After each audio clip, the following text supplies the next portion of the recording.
പ്രധാനമന്ത്രിയോട് രാഹുൽ ഗാന്ധി ചോദിച്ചിട്ടുള്ള 3 ചോദ്യങ്ങൾ.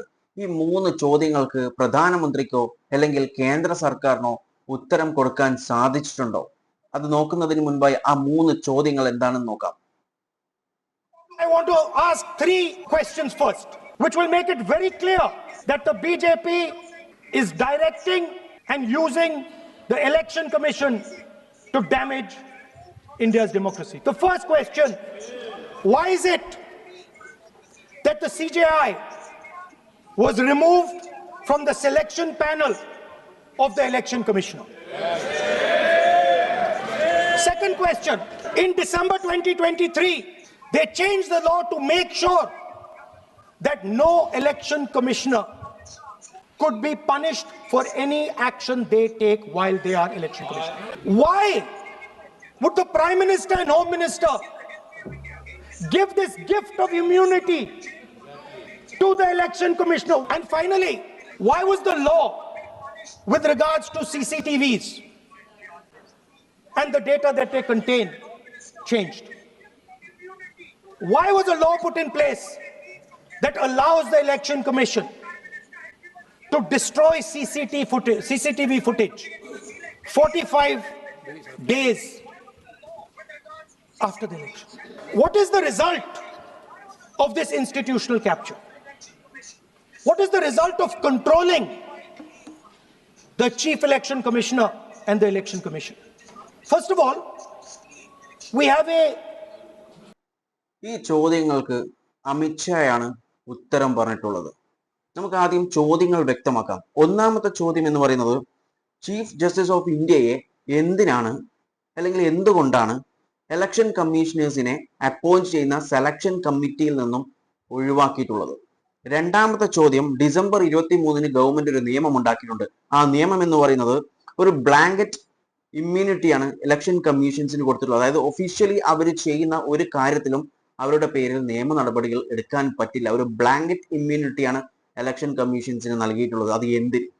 മൂന്നാമത്തെ ചോദ്യം, CCTV ഫൂട്ടേജ്, അതായത് പോളിംഗ് സ്റ്റേഷനിലുള്ള CCTV ഫൂട്ടേജ് എന്തുകൊണ്ടാണ് 45 ദിവസം കഴിഞ്ഞാൽ ഡിലീറ്റ് ചെയ്യേണ്ട അല്ലെങ്കിൽ ഡിസ്ട്രോയ് ചെയ്യേണ്ട കാര്യം എന്താണെന്നാണ്. ഈ 3 ചോദ്യങ്ങളാണ് ചോദിച്ചിട്ടുള്ളത്. ഇതിന് അമിത്ഷായാണ് റിപ്ലൈ കൊടുത്തിട്ടുള്ളത്. അമിത്ഷായുടെ ആദ്യത്തെ റിപ്ലൈ തന്നെ എന്ന് പറയുന്നത്, കഴിഞ്ഞ 73 വർഷമായി ഇലക്ഷൻ കമ്മീഷൻ സെലക്ട് ചെയ്യാൻ വേണ്ടിയിട്ട് ഒരു നിയമവും ഇന്ത്യയിലില്ല. അതുകൊണ്ട് തന്നെ പ്രൈം മിനിസ്റ്റർ നേരിട്ട് അപ്പോയിന്റ് ചെയ്യുന്നു എന്നാണ് പറഞ്ഞിട്ടുള്ളത്. 1950 മുതൽ 1989 വരെ ഇലക്ഷൻ കമ്മീഷൻ എന്ന് പറയുന്നത് ഒരു സിംഗിൾ പേഴ്സൺ ബോഡിയാണ്. അവിടെ പ്രധാനമന്ത്രി പ്രസിഡന്റിന് ഒരു ഫയൽ അയക്കുകയും ഈ വ്യക്തിയെ അപ്പോയിന്റ് ചെയ്യണമെന്ന് പറയുമ്പോൾ പ്രസിഡന്റ് ആ വ്യക്തിയെ അപ്പോയിന്റ് ചെയ്യുകയും ചെയ്യും. അതുപോലെ 1989-81 ആകുമ്പോഴത്തേക്കും മൾട്ടിപ്പിൾ മെമ്പർ പാനലായി എന്നാണ് പറയുന്നത്. 2023 ആകുമ്പോൾ നമ്മൾ, അതായത് BJP ഗവൺമെന്റ് എന്ത് ചെയ്തു? പ്രൈം മിനിസ്റ്ററിനെയും അതുപോലെ മറ്റൊരു മിനിസ്റ്റർ, പ്രൈം മിനിസ്റ്റർ ചൂസ് ചെയ്യുന്ന വേറൊരു മിനിസ്റ്ററിനെയും അതുപോലെ ലീഡർ ഓഫ് ഒപ്പോസിഷനെയും ആക്കി. എന്തിന്? ഇലക്ഷൻ കമ്മീഷനെ തെരഞ്ഞെടുക്കാൻ വേണ്ടി. അങ്ങനെ ഒരു ബോഡി നമ്മളാണ് ഉണ്ടാക്കിയിട്ടുള്ളത്. അതിലൂടെ നമ്മൾ ട്രാൻസ്പെറൻസി കൊണ്ടുവന്നു എന്നാണ് അമിത്ഷാ ഇവിടെ പറഞ്ഞു വെക്കുന്നത്. ഇതൊരു ട്രാൻസ്പെറന്റ് ബോഡിയാണ്. ഇതിനോടൊപ്പം തന്നെ അമിത്ഷാ പറഞ്ഞു വെക്കുന്ന മറ്റൊരു കാര്യം എന്ന് പറയുന്നത്, ഇലക്ഷൻ കമ്മീഷൻ ഒരു ന്യൂട്രൽ ബോഡിയാണ്. ഈ ഒരു ബോഡിയെ ആരും ഇലക്ട് ചെയ്തതുമല്ല, പ്രൊമോട്ട് ചെയ്തതുമല്ല. അതായത് ഒരു ഗവൺമെന്റും ഇവരെ പ്രൊമോട്ട് ചെയ്തിട്ടുമില്ല, ഇലക്ട് ചെയ്തിട്ടുമില്ല. അതുകൊണ്ട് തന്നെ ഇതൊരു ന്യൂട്രൽ ആയിട്ടുള്ള, ട്രാൻസ്പെറന്റ് ആയിട്ടുള്ള ഒരു ബോഡിയാണെന്നാണ് പറയുന്നത്. യഥാർത്ഥത്തിൽ ഈ സെലക്ഷൻ കമ്മിറ്റി യഥാർത്ഥത്തിൽ ന്യൂട്രൽ ആണോ? എൻ്റെ അഭിപ്രായത്തിലല്ല. കാരണം പ്രൈം മിനിസ്റ്ററും ആ പ്രൈം മിനിസ്റ്റർ തെരഞ്ഞെടുക്കുന്ന മറ്റൊരു മിനിസ്റ്റർ, പിന്നെ ലീഡർ ഓഫ് ഒപ്പോസിഷൻ, ഇത് ഒരു മീഡിയേഷന് പോകുന്ന പോലെയാണ്. ഞാൻ മീഡിയേഷനിൽ പോകുമ്പോൾ ഞാൻ എന്നെ സപ്പോർട്ട് ചെയ്യാൻ മറ്റൊരാളെ കൂട്ടുകയും, എന്നാൽ ഓപ്പോസിറ്റ് പാർട്ടിയിൽ നിൽക്കുന്ന ഒരാൾ, ആ വ്യക്തി അയാൾ മാത്രമേ വരാൻ പാടുള്ളൂ എന്ന് പറഞ്ഞിട്ട് ഇതിൽ മെജോറിറ്റി എന്താണോ പറയുന്നത് അവിടെ അവർക്കാണ് നീതി എന്ന് പറയുന്നത് പോലെയാണ്.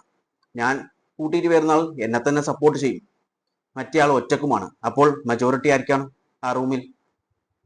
രാഹുൽ ഗാന്ധി പറഞ്ഞതുപോലെ ആ ഒരു റൂമിൽ പോയി കഴിഞ്ഞാൽ അവിടെ 2 മിനിസ്റ്റേഴ്സ്, പ്രൈം മിനിസ്റ്റർ നോമിനേറ്റ് ചെയ്തിട്ടുള്ള വേറൊരു മിനിസ്റ്റർ, അത് അമിത്ഷായാണെന്നാണ് രാഹുൽ ഗാന്ധി പറഞ്ഞിട്ടുള്ളത്, ഹോം മിനിസ്റ്റർ. അതിനോടൊപ്പം ലീഡർ ഓഫ് ഓപ്പോസിഷൻ. അപ്പോൾ അവിടെ മെജോറിറ്റി നോക്കുമ്പോൾ എങ്ങനെയായാലും എക്സിക്യൂട്ടീവിനാണ് അവിടെ മെജോറിറ്റി വരാം.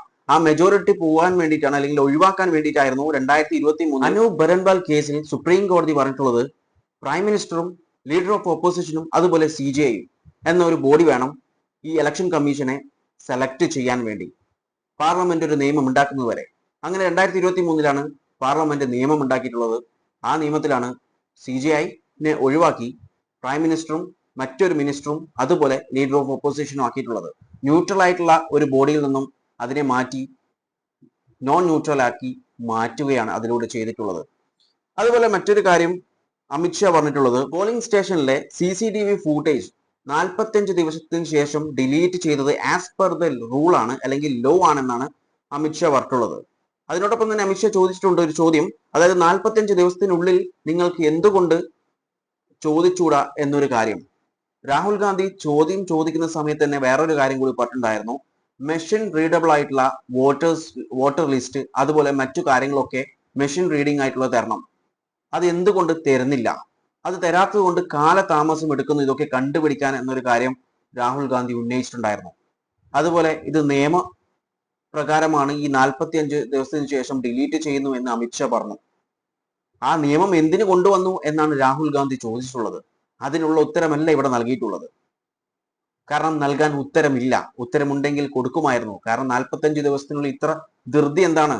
അത് നമ്മളെ ഡെമോക്രസി പിടിച്ചു നിർത്തുന്ന ഈ വോട്ടിംഗ് എന്ന ഒരു സംവിധാനത്തിന്റെ ഈ പോളിംഗ് സ്റ്റേഷനിലുള്ള വീഡിയോസ് ഡിലീറ്റ് ചെയ്യാൻ ഇത്ര ഹറി എന്തിനാണ്? സാവധാനം ഡിലീറ്റ് ചെയ്താൽ പോരെ. അതുപോലെ അമിത്ഷാ കോൺഗ്രസിനെതിരെ വോട്ട് ചോരി ആരോപിച്ചു. അതായത് 3 തവണ വോട്ട് ചോരി കോൺഗ്രസ് ചെയ്തിട്ടുണ്ട് എന്നാണ് അമിത്ഷാ പറയുന്നത്. അതിൽ ഒന്നാമതായിട്ട് അമിത്ഷാ പറഞ്ഞിട്ടുള്ളത് ബിഫോർ ഇൻഡിപെൻഡൻസ് ആണ്. ഇൻഡിപെൻഡൻസിന് മുൻപ് സർദാർ പട്ടേലിന് ജവഹർലാൽ നെഹ്റുവിനേക്കാളും കൂടുതൽ വോട്ട് കിട്ടിയിട്ടുണ്ട്. പക്ഷേ പ്രൈം മിനിസ്റ്റർ ആയിട്ടുള്ളത് ജവഹർലാൽ നെഹ്റു ആണെന്നാണ് പറഞ്ഞിട്ടുള്ളത്. അതുപോലെ 1-2 ഇൻസിഡൻസ് ആണ് നമ്മുടെ ബഹുമാനപ്പെട്ട ആഭ്യന്തരമന്ത്രി അമിത്ഷാ പറഞ്ഞിട്ടുള്ളത്. ഇനി വേറൊരു MP, അതായത് ലോക്സഭയിലെ ഒരു MP ആയിട്ടുള്ള നിഷികാന്ത് പറഞ്ഞിട്ടുള്ളത് കോൺഗ്രസ് ഇന്ത്യയെ ഡിവൈഡ് ചെയ്തു, അതായത് ഇന്ത്യയെ ഡിവൈഡ് ചെയ്തത് കോൺഗ്രസ് ആണെന്നാണ്. ചോദിച്ച 3 ചോദ്യങ്ങൾ, ഒന്നാമത്തേത് എന്തുകൊണ്ട് CJIയെ ഈ ഒരു സെലക്ഷൻ പാനലിൽ വെച്ചില്ല, രണ്ടാമത്തേത് 45 ദിവസത്തിനുള്ളിൽ എന്തുകൊണ്ട് ഡിലീറ്റ് ചെയ്യുന്നു, മൂന്നാമത്തെ ചോദ്യം എന്തുകൊണ്ട് ഇലക്ഷൻ കമ്മീഷന് ബ്ലാങ്കറ്റ് ഇമ്മ്യൂണിറ്റി ഒരു പണിഷ്മെന്റും കൊടുക്കാൻ പാടില്ല എന്ന് പറഞ്ഞു. ഈ 3 ചോദ്യങ്ങൾക്കും ഉത്തരമില്ല. ഉത്തരം കൊടുത്തില്ല അല്ല, കൊടുക്കാൻ ഉത്തരമില്ല. അതുകൊണ്ടാണ് കൊടുക്കാതിരുന്നത്. അതുകൊണ്ട് മറ്റു കുറെ ആരോപണങ്ങളും അല്ലെങ്കിൽ ആസ് പെർ ദ ലോ, അതായത് 45 ദിവസത്തിനുള്ളിൽ ഈ ഒരു 45 ദിവസത്തിന് ശേഷം ഈ ഒരു ഫൂട്ടേജ് ഒക്കെ ഡിലീറ്റ് ചെയ്യുന്നത് ആസ് പെർ ദ ലോ എന്നാണ് അമിത്ഷാ പറഞ്ഞിട്ടുള്ളത്. അത് ആസ് പെർ ദ ലോ ആയതുകൊണ്ടാണ് അതിനെ ചലഞ്ച് ചെയ്യാത്തത്. പക്ഷെ അത് എന്തിനു കൊണ്ടുവന്നു എന്നാണ് ചോദിച്ചത്. അതിന് ഉത്തരമില്ല. ഇങ്ങനെയാണ് പാർലമെന്റിലെ പല ചോദ്യങ്ങൾക്കും ഉത്തരമില്ലാതെ ഇപ്പോൾ കുഴഞ്ഞിരിക്കുകയാണ് നമ്മളെ ഭരിക്കുന്ന കേന്ദ്ര സർക്കാർ. ഇതിനെക്കുറിച്ച് നിങ്ങളുടെ അഭിപ്രായങ്ങൾ കോമന്റ് ബോക്സിൽ രേഖപ്പെടുത്തുക. വീഡിയോ ഇഷ്ടപ്പെട്ടിട്ടുണ്ടെങ്കിൽ ലൈക്ക് ചെയ്യാനും മറ്റുള്ളവരിലേക്ക് ഷെയർ ചെയ്യാനും മറക്കല്ലേ. And thanks for watching me and stay tuned for another video. Okay, thank you.